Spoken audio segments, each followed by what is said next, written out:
Alors, création d'un nichoir horizontal pour bergeronnette grise, étape 1. Nous allons créer donc un nichoir de type horizontal, comme vous le voyez sur l'écran, et nous y mettrons à la fin toutes les mesures afin de pouvoir déterminer le plan de fabrication par la suite. Donc première étape, nous allons démarrer un nouveau document et nous allons créer notre volume, c'est-à-dire le volume qui sera nécessaire pour que l'oiseau soit correctement installé dans ce nid. Donc je trace simplement un rectangle sans faire attention aux dimensions et je vais en bas dans la ligne cotation taper tout simplement les mesures que je souhaite. Donc j'efface ce qui est indiqué avec précision et je tape donc 400, point virgule, 140.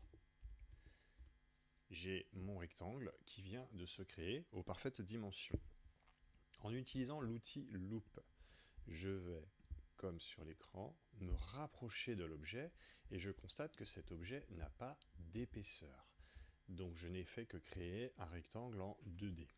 Je vais rajouter la troisième dimension en utilisant le bouton tirer. Je vais donc tirer mon rectangle vers le haut de n'importe quelle valeur et comme tout à l'heure, je vais simplement préciser ici la valeur que je souhaite atteindre.